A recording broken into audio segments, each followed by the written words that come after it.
Security will definitely not be the sole focus of Parliament this year. So let's find out what else Nigerians expect the National Assembly to focus on. Here's an interview conducted by my colleague Linda Akigbe with a public affairs analyst Sesu Akume. What I'd like the National Assembly to do as soon as they resume in 2022 is to amend that section of the electoral law, the one Buhari capitalized on in order not to sign the amendment, to make it optional for political parties to either do direct primaries or indirect primaries, and send it back to him for immediate assent. That's what I'll expect them to do on the first day that they resume. So if they pass both, if they do the amendments and they pass it within a week or so, forward it to him to sign. Because what if they insist on the direct primary? They don't have the authority. They don't have what it takes. They don't have what it takes to veto Buhari, because if they did, they would have done that already. And from antecedents, they don't have what it takes either. They're just a rubber-stamped National Assembly. They can't do it. And many of us, me inclusive, many people are inclusive, think that they passed the National Assembly in order to, they passed the electoral law and forwarded it to Buhari, knowing that with that, he wouldn't sign it, so that there will be a stalemate. So we're neither here nor there. They'll claim they did their own part and then push it to him. He would claim that because of that and give the reasons that he gave, which are not true, by the way, that direct primaries would cost 500 billion naira, which is not backed up by any facts, which INEC says it's not true. And then it won't be signed, just like we're here. So we're in a limbo. We're neither here nor there. So it should simply amend it and make it optional for parties. Parties that want to do direct primaries should go ahead and do it. Those that want indirect primaries should do it. Send it to him to sign it. Let's have an electoral act that promises free and fair elections from this year, because we're going to be having elections in some states this year and then for next year. That will be the first thing I want them to do. We have entered into 2022. The National Assembly is on recess and will be resuming in a couple of days. What do you expect to see from lawmakers in 2022?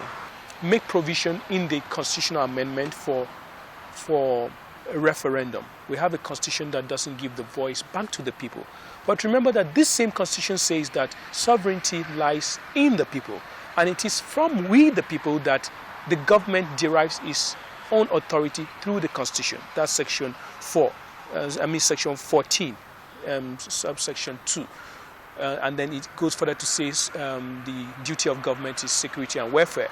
But it already says in that 14 that sovereignty lies in us, the people. But we don't have a voice, because if we want something, we still have to go to 469 of them to determine it for us. And then maybe the state assemblies and so on and so forth. There should be room for a referendum. That would be one critical amendment they should have in this round of amendments, because they have series of amendments every 4 years. There's a problem with that. The other thing I would really like for them to do is to change that provision in the Finance Act 2022, which introduces yet another tax. That's the sugar tax, whereby they're taxing carbonated drinks or sugary drinks by 10 naira per liter. That is going to cause more confusion. It's going to cause inflation, because the prices of fizzy drinks is going to increase. The people are not going to be spending more. They're going to be cutting less, because, for instance, let's say a bottle of drink costed 100 naira. It's easier to buy it than when it costs 110 naira, for instance, because clearly the prices are going to increase. So once the prices increase and more people are not buying, it's going to affect the industry too. It's going to lead to loss of jobs. It's going to lose, and so many other things. Just like the introduction of VAT costs a problem for us, which they already know. I'd like for them to reverse that sugar tax in the 2022 Finance Act. And then maybe further to that, they have been truant in the last year. They were truant. The attendance of plenary and attending to their committee work was very poor. I'd like for them to do that. And now they even have excuses. They have excuses of going for their party thing, for their re-election things, and so on. That should never get into the way of the work that they were elected to do and they're paid to do. The Constitution already spells out how many times, a minimum of how many times both houses have to meet. They flout it. They flouted it last year. They keep flouting it. Even their own House rules and Senate rules specify how many times they ought to meet. They don't do that. And please don't tell me about COVID-19, because it has nothing to do with COVID-19. It's not only Nigeria that COVID-19 affected things. Others found ways of still getting the work done. There's so much work that's not being done. They're not doing enough oversight functions on the executive, and it's as if there's no governance going on. I would really like for them to rethink their positions and come back and correct those errors.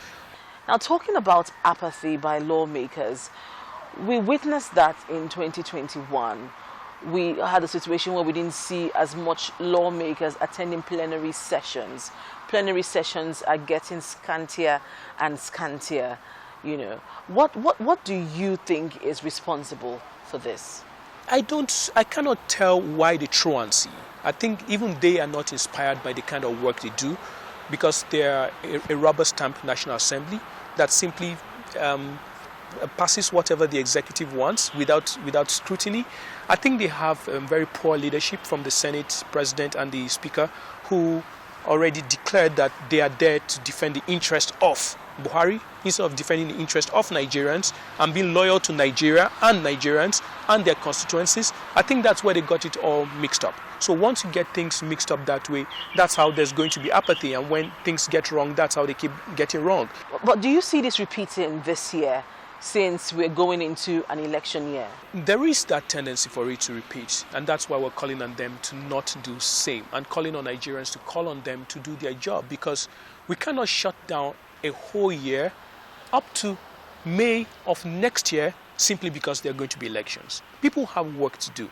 They should do their work and still do their other politicking that they need to do, but they cannot shut down the business of government for the next 1 year and 5 months simply because there's going to be an election and people want to get another term. I'm not saying that people who want to run for office again shouldn't do it, but there's still work to be done. For instance, there's the amendment of the Electoral Act that they need to do. There's the amendment of the Constitution that they have to include the referendum part, and this sugar tax they introduced that they have to rescind, and so many other things they have to do.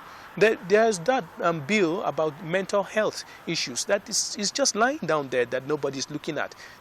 And by the way, if you look at what other paper has done, the reports they've published, there's so many of them that don't have even one bill that they sponsored in the past 2.5 years. That's supposed to be a shame, that you're elected to make laws and you don't have one bill to your name. Some don't even have one motion, not even a petition, nothing. So what have they been doing? What kinds of legislations do you see the National Assembly prioritizing in 2022? This Electoral Act, for instance, is one that if the National Assembly does the amendment and signed into law, it's going to be a great one for this 9th National Assembly. They already did that. They've already done that. They have done that, but it's not been done to conclusion. It's not a law yet. We don't have an electoral act, a new electoral act yet. They should do it to the finish and do whatever needs to be done.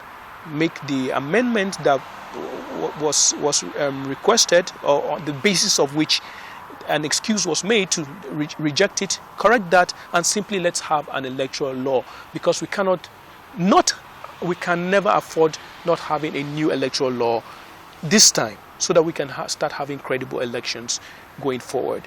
That would be one thing that they just have to do, even if that's all they do. Now, going into the 2023 general elections and considering the clamor for more women to be elected into the National Assembly, particularly with the bill which is calling for more seats to be added for more women to be in Parliament, how do you see this playing out? What do you think will be the fate of this bill in both houses? I think that we've gone backwards. We've gone backwards in terms of having elected females in the National Assembly. The numbers keep dropping. If my figures are correct, the entire northern Nigeria has only one female senator, if I get my figures correct. But Anambra State alone has two of three female senators. So whereas others are making progress, others are going backwards. I think it's time for us to really think about it. It's something that we really need to focus on and to think of how to elect more females, especially more competent females, because it's proven already. The evidence already shows that when you have more females in a board, that's even a board in the private sector, when you have more females in any, there's a shift on how things turn out.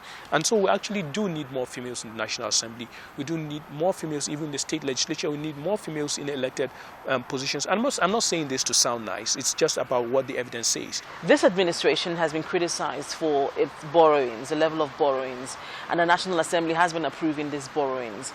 How should the National Assembly handle requests for more borrowings from the President in 2022? The federal government, this regime alone, has borrowed more than close to $15 trillion, close to 15 trillion naira from the CBN alone under Ways and Means. So we're borrowing way too much. We're borrowing by far too much. And the National Assembly, that's its job. Its job is oversight. Its job is representation, apart from lawmaking.